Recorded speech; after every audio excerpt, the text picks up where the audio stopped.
বকরের এক রাত্রের নেকি যদি এক পাল্লায় রাখা হয় তাহলে তোমার পিতা আবু বকরের নেকি বেশি হয়ে যাবে। সুবহানাল্লাহ। প্রথমে তারকারাজির শপথ খাইলেন, এরপর কিয়ামত দিবসের শপথ খাইলেন, এরপর আল্লাহ রাব্বুল আলামিন বলেন ওয়াশাহিদুন ওয়া মাশহুদ, শপথ দ্রষ্টা এবং দৃষ্টের, যিনি দেখান এবং যিনি দেখেন। আল্লাহ দেখান, মুহাম্মদ সাল্লাল্লাহু আলাইহি ওয়াসাল্লাম দেখেন। এই দ্রষ্টা এবং দৃষ্টির শপথ, তারকারাজির শপথ, কিয়ামত দিবসের শপথ, এই তিনটি জিনিসের শপথ নিয়ে আল্লাহ রাব্বুল আলামিন বলেন কুতিলা আসহাবুল উখদুদ, ধ্বংস হয়েছিল কুণ্ডের অধিপতিরা। অগ্নিকুণ্ডে ইমানদার ব্যক্তিদেরকে নিক্ষিপ্ত করা হয়েছিল। এই কাদের নিক্ষিপ্ত করা হয়েছিল, এই ঘটনা থেকে আমরা জানতে পারবো যে এটা কোন বিষয়ে আল্লাহ তাআলা বলতেছেন এবং কি শিক্ষা দিচ্ছেন আমাদেরকে, আল্লাহ কি মেসেজ দিচ্ছেন উম্মতে মুহাম্মদী সাল্লাল্লাহু আলাইহি সাল্লামকে। তা আমরা কি এর তাফসীর শুনতে রাজি আছি?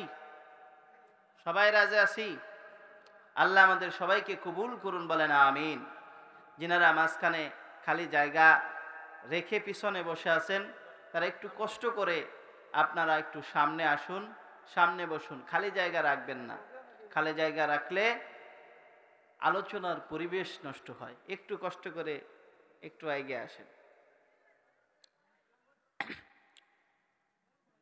এই তাফসিরে মুসনাদে আহমদ এবং সহিহ মুসলিম শরীফের রিওয়ায়াতে সুহাইব রাদিয়াল্লাহু তাআলা আনহু থেকে বর্ণনায় একটি ঘটনা উল্লেখ করা হয়েছে যে রাসূলুল্লাহ সাল্লাল্লাহু আলাইহি ওয়াসাল্লাম বর্ণনা করেছেন, উল্লেখ করেছেন। পূর্বে একটা বাদশা ছিল, জালিম বাদশা। যে বাদশার পালিত একজন জাদুকর ছিল। সেই জাদুকর বাদশার সবকিছু কাজ সহজ করে দিত। জাদুকর আস্তে আস্তে বৃদ্ধ হয়ে গেল। বৃদ্ধ হওয়ার পরে জাদুকর বাদশাকে বলল, হে মহামান্বিত বাদশা, আমার হায়াত হয়তো ফুরিয়ে যাচ্ছে, আমি তো দুনিয়া থেকে চলে যাব, কিন্তু আমার এই জাদুবিদ্যা কাউকে শিখিয়ে যেতে চাই। আপনি এমন একজন যুবক ছেলে নির্বাচিত করুন যে থাকবে মেধাবী, সুশ্রী, সৎ। আমি তাকে জাদুবিদ্যা শিক্ষা দিব। তখন বাদশা এক যুবককে নির্বাচিত করে ওই জাদুকরের কাছে পাঠিয়ে দিলেন। ওই যুবকটি বাড়ি থেকে প্রত্যেক দিন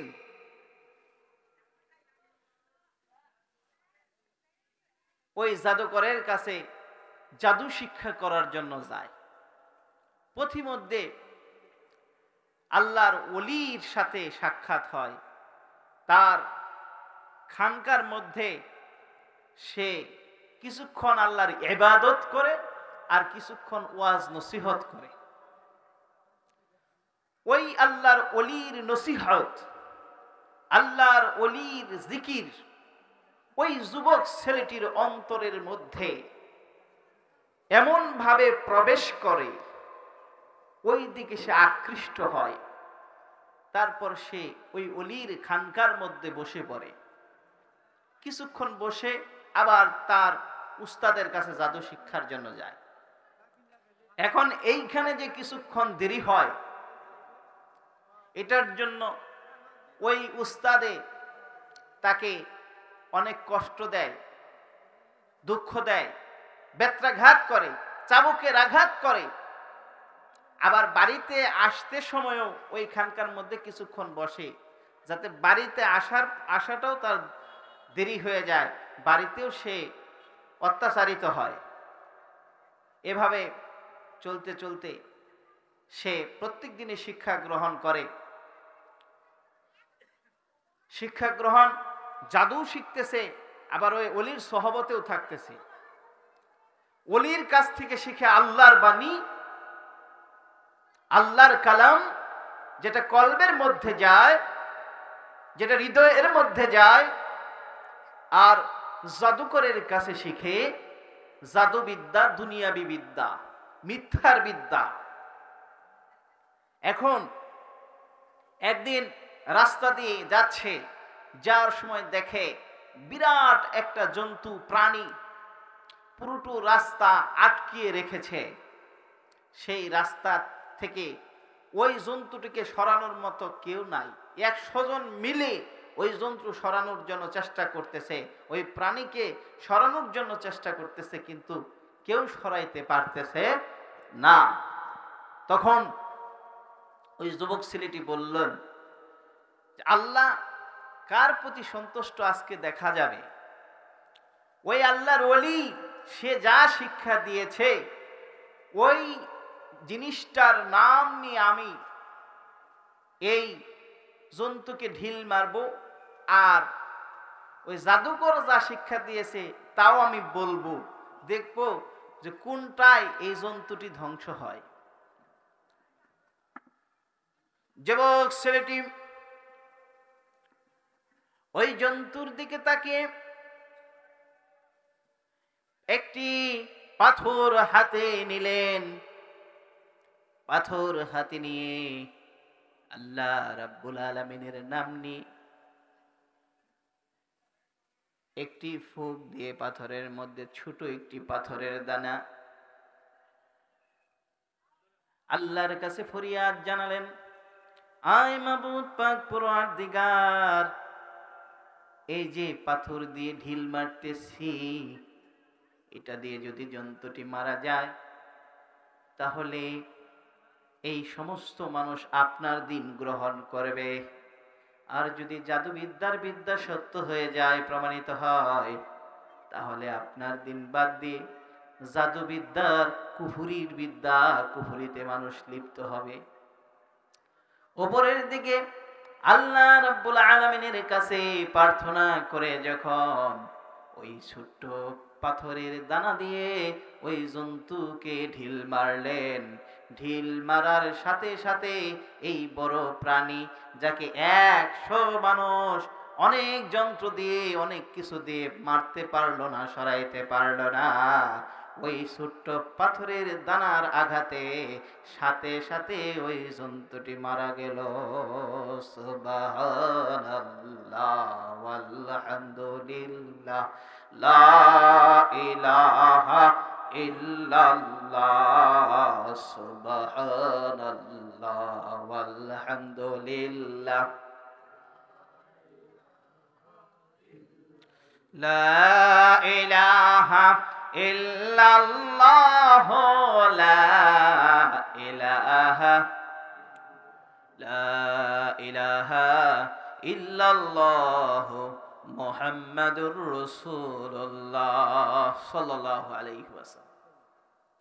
অতঃপর ওই যুবক ছেলেটির ঘটনা ওখানে যারা চাক্ষুষ দেখল সকলেই অবাক হয়ে গেল। অবাক হয়ে যাওয়ার পর একজন জন্মান্ধ, যে জন্ম থেকেই অন্ধ, এরকম একটি ব্যক্তিকে তার সামনে নিয়ে আসলেন। একজন কুষ্ঠ রোগীকে তার সামনে নিয়ে আসলেন।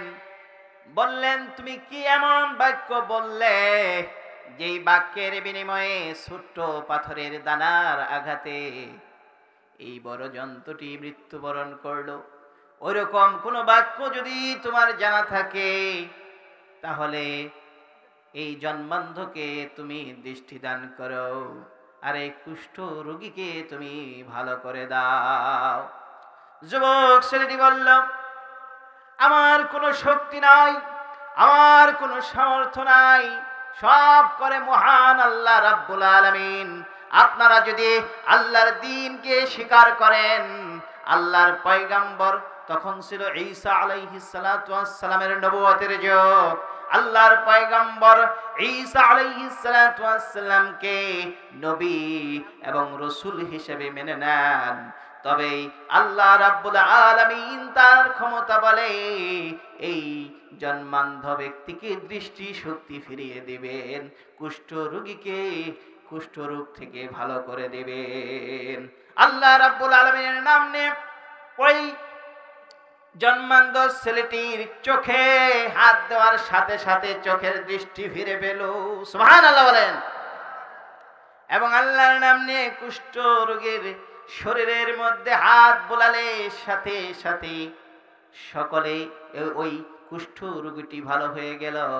এই ঘটনা দেখে প্রত্যেক মানুষ বলা বলি করল, এই ছেলেটি, এই যুবক ছেলেটি অনেক অলৌকিক ক্ষমতার অধিকারী। এই ঘটনা ওই আল্লাহর ওলির দরবারে চলে গেল, যে আল্লাহর ওলি খানকায় বসে জিকির করে এবং ওয়াজ নসিহত করে। সে বলল যে এখন যদি মানুষ জেনে যায়, বাদশাহ যদি জেনে যায় আমার শিষ্য, আমার ছাত্র এরকম ঘটনা ঘটাই ফেলেছে, আমাকে তো হত্যা করে ফেলবে।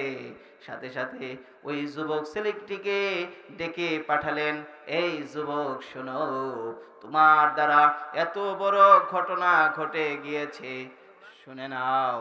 এই ঘটনা আমার মাধ্যমে যে তুমি শিক্ষা নিয়েছো এটা বলিও না। তখন সে আর বলে নাই। এই ঘটনা রাজ দরবারে চলে গেল। রাজ দরবারে যাওয়ার পর এক মন্ত্রী অন্ধ, সেই মন্ত্রীটা সেই কথা শুনে ওই যুবক ছেলেটির কাছে আসলেন। যুবক ছেলেটির কাছে আসার পরে বললেন যে তুমি জন্মান্ধকে দৃষ্টি ফিরিয়ে দিতে পারো, আর আমি জন্মান্ধ নই, আমি কিছুদিন পূর্বে অন্ধ হয়েছি, আমার দৃষ্টি ফিরিয়ে দাও। যুবক ছেলেটি বললেন, আমার দৃষ্টি দেওয়ার ক্ষমতা নাই, ক্ষমতা সব আমার প্রভু, আপনার প্রভু আল্লাহ রাব্বুল আলামিনের। তার প্রতি যদি আপনি ঈমান আনেন তাহলে আমি আল্লাহর কাছে দোয়া করে দেখতে পারি। সাথে সাথে ওই মন্ত্রী আল্লাহর প্রতি ঈমান আনলেন। লা ইলাহা ইল্লাল্লাহু ঈসা রূহুল্লাহ। ওই সময় ঈসা নবীর নবুয়ত ছিল। কোন নবীর? আপনাদের কাছে আমার প্রশ্ন, ঈসা আলাইহিস সালাতু ওয়াস সালামের উপর অর্পিত কিতাব ইনজিল, ঠিক কিনা বলেন? আর আমাদের নবী রাসূল আরবী সাল্লাল্লাহু আলাইহি ওয়াসাল্লাম তিনার উপর অর্পিত কিতাব হচ্ছে কোরআনুল কারীম, ঠিক নাকি? কোরআন বড় না ইনজিল বড়? ঈসা নবীর ক্ষমতা বেশি না আমাদের নবীর ক্ষমতা বেশি? যদি ঈসা নবীর ইনজিল কিতাব পড়ে ঈসা নবীর উম্মতের এরকম পার হয়, চোখের মধ্যে হাত দেওয়ার সাথে সাথে জন্মান্ধ ব্যক্তি দৃষ্টি ফিরে পায়, কুষ্ঠ রোগী রোগ ভালো হয়ে যায় হাতের স্পর্শে। আল্লাহর নবীর উপর পৃথিবীর সর্বশ্রেষ্ঠ কিতাব কোরআনুল কারীম যার সিনার ভিতরে রয়েছে, তার দ্বারা এর থেকে আরো বেশি কিছু হতে পারে কিনা বলেন? হয় না? আব্দুল কাদের জিলানী রহমাতুল্লাহি আলাইহি, মুজাদ্দিদ আল ফিসানি রহমাতুল্লাহি আলাইহি, খাজা বাহাউদ্দিন নকশবন্দি রহমাতুল্লাহি আলাইহি, হযরত খাজা মুঈনুদ্দিন চিশতি রহমাতুল্লাহি আলাইহি, শাহজালাল ইয়ামিনী রহমাতুল্লাহি আলাইহি, তিনারা যে কারামত দেখিয়ে দিয়েছেন, সারা পৃথিবীতে দৃষ্টান্ত স্থাপন করেছেন। আজ কিছু আলেম নামের জালেম বের হয়েছে, যারা এদের বিরোধিতা করে, এদের আমলের বিরোধিতা করে, ঠাট্টা বিদ্রুপ করে, দরুদের বিরোধিতা করে, মিলাদ কিয়ামের বিরোধিতা করে। মনে রাখতে হবে, আল্লাহর ওলিরা, তারা ওই ঈসা নবীর উম্মতের ওলিরা যেরকম শক্তিশালী, তার থেকেও হাজার হাজার গুণ বেশি শক্তিশালী, ঠিক কিনা বলেন? আজ আল্লাহর ওলিদেরকে খেপিয়ে তুলবেন না, ওলিদের বিরোধিতা করবেন না, ধ্বংস হয়ে যাবেন। আল্লাহর ওলিরা যদি হাত তুলে আপনাদের বিরুদ্ধে, আপনাদের অস্তিত্বই থাকবে না। এখনো পৃথিবীতে প্রায় 95% আহলুস সুন্নাত ওয়াল জামাআতের অনুসারী। এই অনুসারীদের খেপিয়ে তুলেন না। এরা হৃদয়টা ভরপুর, উদারতায় ভরপুর। এরা হচ্ছে আলাম নাশরাহ লাকা সাদরাক। আল্লাহ তাআলা তার হাবিবকে, তার হাবিবের অন্তরকে বিশালতা করে দিয়েছেন। এরকম তার প্রিয় অনুসারী যারা, যারা আসহাব, যারা তাবিঈ, যারা আউলিয়া একরাম, তাদের অন্তরকেও বিশালতা করে দিয়েছেন। আপনারা যতই আল্লাহর ওলিদের বিরোধিতা করুন না কেন, আল্লাহর ওলিরা আপনাদের কিছুই বলবেন না, করতে থাকেন। কিন্তু একটি সময় যখন দেয়ালে পিঠ থেকে যাবে, কোরআন হাদিসের সঠিক মর্মার্থ মানুষের অন্তর থেকে উঠিয়ে নেওয়ার চেষ্টা চলবে, তখন আর আল্লাহর ওলিরা বসে থাকবে না, আল্লাহর কাছে হাত তুলবে। তখন আপনারা যতই মাদ্রাসা করুন না কেন, যত কিছুই করুন না কেন, কোনো কিছুই থাকবে না। আল্লাহর ওলিদের হাতের দোয়ার কারণে আপনারা সকলেই ধ্বংস হয়ে যাবে। তাই এখনো সময় আছে। আল্লাহর ওলিরা যে আমল করে গিয়েছেন, যে জিকির করে শিক্ষা দিয়েছেন, যেই মত এবং পথে আছেন, সেই মতে ফিরে আসুন। আমাদের সবাইকে তৌফিক দান করুন, বলেন আমিন। ওই যুবক ছেলেটি মন্ত্রীর চোখে হাত দেওয়ার সাথে সাথে আল্লাহ রাব্বুল আলামিন তাকে ভালো করে দিলেন। যখন ওই সুস্থ চোখে রাজ দরবারে গেল, রাজা বলল, তোমার এই চোখ কিভাবে ভালো হলো? মন্ত্রী বলল, হে মহামান্বিত বাদশা, আমার প্রভু আল্লাহ রাব্বুল আলামিন এই চোখ ভালো করে দিয়েছেন। বাদশা বলে, আমি তো প্রভু। বলেন নাউযুবিল্লাহ। সে বলতেছে আমি, তাহলে আমি ভালো করছি? না, তুমি ভালো, আপনি ভালো করেন নাই। আপনার প্রভু যিনি, আমার প্রভু তিনি আল্লাহ রাব্বুল আলামিন আমার এই চোখের দৃষ্টি ফিরিয়ে দিয়েছেন। বলেন সুবহানাল্লাহ। তখন বলল, এই ধর্ম প্রচারক আবার কে, যে আমাকে বাদ দিয়ে অন্য একটি খোদার সন্ধান দিচ্ছে? তখন খোঁজ নিয়ে দেখা গেল সেই যুবক ছেলেটি, যেই যুবক ছেলেটিকে বাদশা জাদুকরের কাছে জাদু শিক্ষা দেওয়ার জন্য বাদশা জাদুকরের কাছে পাঠিয়ে দিয়েছিল, সেই যুবক ছেলেটিকে মনে করছে তাহলে মনে জাদুবিদ্যা। তারপর যুবক ছেলেটিকে ডাকা হলো, ডেকে বলল, তুমি এগুলো কোথা থেকে শিখেছ? বললো যে আমাকে আল্লাহ শিখিয়েছেন। না, তোমার উস্তাদ আছে। এইভাবে পিরাপিরি করার পর তাকে বেত্রাঘাত করা হলো, অত্যাচার করা হলো। অত্যাচার করার পরে সেই যুবক ছেলেটি তার উস্তাদের নাম বলে ফেলল। অতঃপর সেই উস্তাদ আল্লাহর ওলিকে ডাকা হলো। আল্লাহর ওলিকে রাজ দরবারে ডেকে নিয়ে সেই রাজ দরবারে একটি বড় করাত দিয়ে তার সামনে নিয়ে মাথার মধ্যে রেখে বলল, তোমার এখনো সময় আছে, তুমি তোমার প্রভুকে বাদ দিয়ে আমাকে প্রভু মানো, তোমাকে ছেড়ে দেব। বলেন না নাউযুবিল্লাহ। আপনার আমার সামনে যদি করাত রাখে, এখন তো করাত রাখবে না, এখন বন্দুক রাখবে। কি রাখবে? বন্দুক রাখবে। যে রাখে আমরা কতটুক যে থাকবো সামনে বুঝলেই বোঝা যাবে। যদি কোনোদিন সামনে রাইফেল রাখে, তখন বোঝা যাবে আমাদের ঈমান কতটুকু শক্তিশালী। আর করাত এইভাবে মাথার মধ্যে রেখে এই যে দিলাম, কিন্তু আল্লাহর ওলি বলেন, তুমি আমার জীবন নিয়ে নাও, আমার রক্ত ঝরাও, কিন্তু আমি এমন দ্বীনের স্বাদ পেয়েছি, এমন জিনিসের স্বাদ পেয়েছি যেই স্বাদ ভাষায় প্রকাশ করা যাবে না। আমার মৃত্যু হোক কোনো সমস্যা নাই, কিন্তু আমার ধর্ম আমি ত্যাগ করতে পারবো না। সাথে সাথে করাত দিয়ে তার মাথা থেকে তার মাথাটাকে আলাদা করে শরীরটাকে দুভাগ করে দেওয়া হলো। মন্ত্রীকে বলা হলো, তোমার চোখের সামনেই তো এই যে দেখো, এই সাধককে আমি শেষ করে দিয়েছি, এভাবে তোমাকেও দুই ভাগ করে শেষ করে দিব, যদি তুমি তার দিনকে ত্যাগ না করে আমার প্রতি ফিরে না আসো। মন্ত্রী বলে, মন্ত্রিত্ব ছাড়তে পারি, দেশ ছাড়তে পারি, জীবন ছাড়তে পারি, কিন্তু ছাড়ব না কালেমা লা ইলাহা ইল্লাল্লাহ, লা ইলাহা ইল্লাল্লাহ,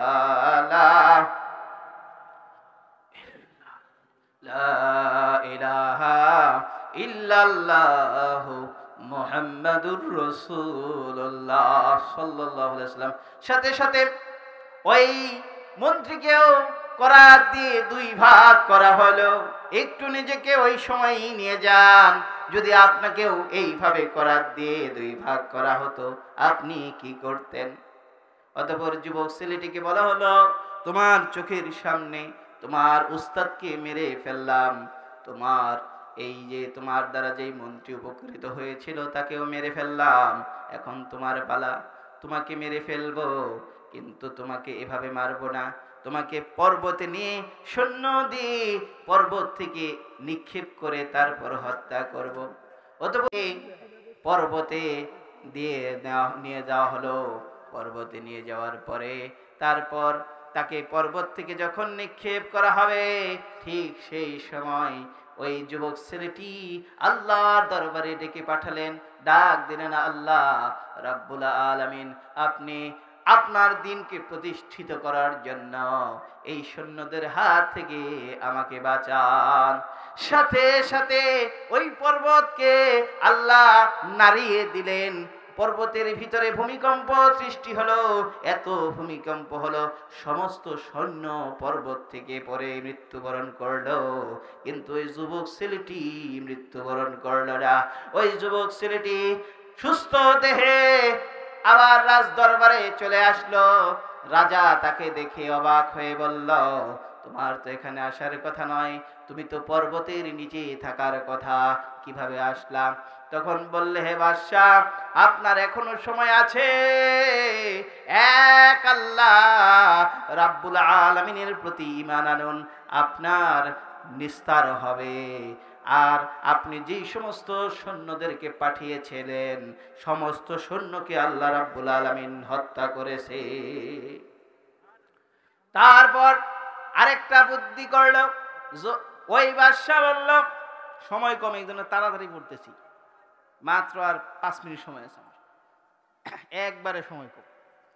তারপর ওই যুবক ছেলেটিকে হত্যা করার জন্য আবার সৈন্য সামন্ত নিয়ে সমুদ্রে পাঠানো হলো। সমুদ্রের মাঝখানে নিয়ে তাকে ফেলে দেওয়ার নির্দেশ দেওয়া হলো। সমুদ্রের মাঝখানে যখন তাকে ওই নৌকা থেকে ফেলে দেওয়া হবে, ঠিক ওই সময় আল্লাহকে ডাকলেন, আল্লাহ তোমার দ্বীনের প্রচার করতেছে, তুমি এখান থেকে রক্ষা করো।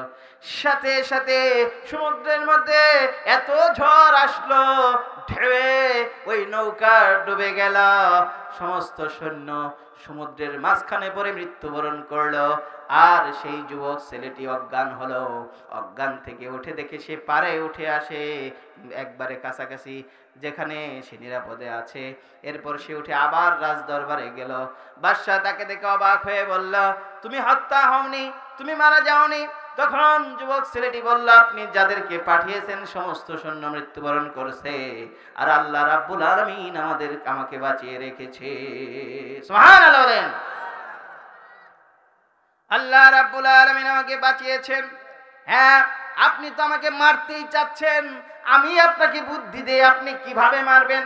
এই আপনার এই অঞ্চলে যত মানুষ আছে সবাইকে একত্রিত করবেন, এবং আমার এই থলের ভিতরে একটা তীর আছে, এই তীর দিয়ে আমাকে একটা জায়গায় বাঁধবেন। বাঁধার পর এরপর ওই তীর দিয়ে একটি কথা বলবেন যে আমি এখন এই ছেলেটিকে হত্যা করছি আল্লাহর নাম নিয়ে, এই আল্লাহর নাম ব্যতীত আমাকে সারা জীবন চেষ্টা করলেও মারতে পারবেন না। অতঃপর এই নির্ভূত এই আহম্মক বাদশার তাও মাথায় ধরে না যে আল্লাহর হুকুম ছাড়া এই মানুষটিকে, এই যুবকটিকে কোনোভাবেই হত্যা করা যাচ্ছে না, সেই আল্লাহর হুকুম দিয়ে মারতে হবে। তাহলে আমাকে অবশ্যই আল্লাহর প্রতি ঈমান আনতে হবে। আল্লাহ বলেন, ফি কুলুবিহিম মারাদুন ফাযাদাহুমুল্লাহু মারাদা, তাদের অন্তরে রয়েছে কপটতার ব্যাধি, তাদের এই ব্যাধিকে আল্লাহ বাড়িয়ে দিয়েছেন। যাদের অন্তরটা আল্লাহর কুফরিতে নিমজ্জিত, শিরকে নিমজ্জিত, বিদআতে নিমজ্জিত, তারা যতই তাদের জন্য আপনি দোয়া করেন, তাদের কাছে হেদায়েতের বাণী নেন, কোনোভাবেই তারা মেনে নেবে না। ওই বাদশারও হেদায়েত কপালে নাই, অতঃপর সমস্ত মানুষ একত্রিত করে ওই বাদশার দিকে তীর নিক্ষেপ করলেন। ওই যুবকের দিকে তীর নিক্ষেপ করে বিসমিল্লাহি আলা হাদাল গুলাম, এই গুলাম আল্লাহর গুলামের মৃত্যু হোক আল্লাহর নামে, একথা বলে যখন তীর নিক্ষেপ করলেন, সাথে সাথে যুবকটি দুনিয়া থেকে চলে গেল। উপস্থিত জনতা দেখলো আল্লাহর নাম নিয়ে তীর নিক্ষেপ করার কারণে যেহেতু মৃত্যুবরণ করলো, শহীদ হলো, তাহলে আমরা সেই আল্লাহকেই মেনে নিলাম। সাথে সাথে পুরো এরিয়ার সবাই আল্লাহর দ্বীনকে মেনে নিল। বলেন সুবহানাল্লাহ। এখন রাজা বলল, একে মেরে তো আর বিপদে বললাম, বিপদ হলো না, মাইরাও মরলো ময়রাও মরে, আসে না এরকম কথা, যে লোকটা আমাদের মাইরাও মাইরা গেল, ময়রাও মাইরা গেল, মরেও আমাদের মেরে গেল, এরকম হয়েছে। দেখুন সবাই দিন ইসলাম গ্রহণ করে ফেললো। তখন বাদশাহ বলল, এদের সবাইকে কি করা যায়? উপস্থিত এক মন্ত্রী বলল যে আপনি সবাইকে মেরে ফেলেন, আর এক এলাকার থেকে আপনি লোকজন নিয়ে আপনি রাজত্ব করবেন। তারপরে রাজত্বের ক্ষমতার লোভ ছাড়ে না। ক্ষমতা এমন একটা চেয়ার যেখান থেকে সরতে মন চায় না, ঠিক কিনা? এই চেয়ার থেকে সে নামতে চায় না।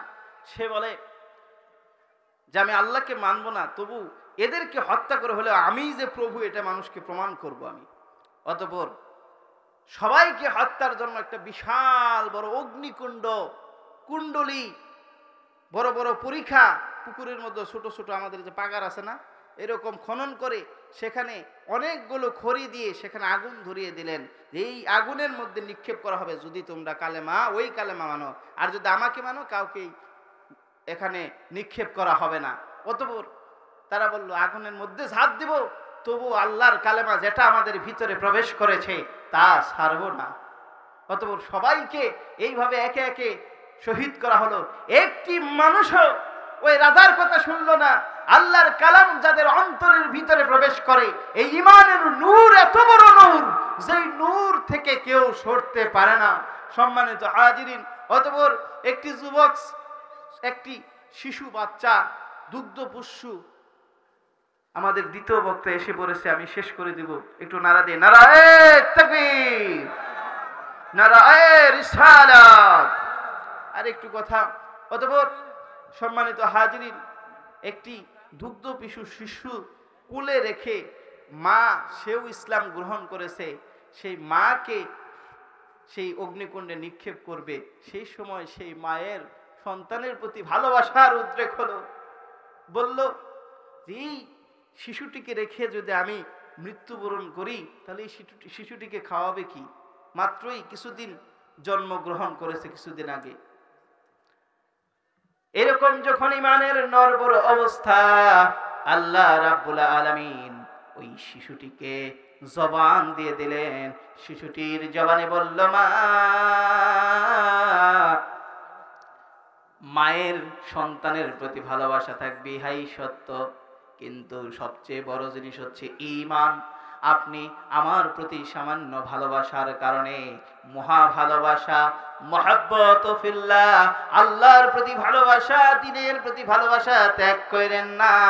মা, আমি জীবন যাক আর থাক, মা আপনি দুনিয়া থেকে চলে যান, জান্নাতে আপনার সাথে দেখা হবে, কিন্তু তবু ছাইরেন না কালেমা লা ইলাহা ইল্লাল্লাহ। কালেমা ছাইরেন না, আল্লাহর তাওহীদ ছাইরেন না। সম্মানিত হাজিরিন, অতঃপর ওই মানুষটাও মৃত্যুবরণ করলো। এইভাবেই এই কুণ্ডলিতে সমস্ত ঈমানদার মুসলিমদেরকে হত্যা করা হলো। যুগে যুগে এইভাবেই মুসলমানরা নিপীড়িত হচ্ছে, নির্যাতিত হচ্ছে, কষ্টের মধ্যে থাকবেই। আমরাও কষ্টের মধ্যেই থাকবো। আল্লাহ রাব্বুল আলামিন আমাদের সবাইকে কষ্টের মধ্যে থেকেও সঠিক দ্বীন ইসলামের ধারক এবং বাহক হিসেবে কবুল করুক, বলেন আমিন। সম্মানিত হাজির, এই যে কিছুক্ষণ কথাবার্তা বললাম, সময় সংকীর্ণতার কারণে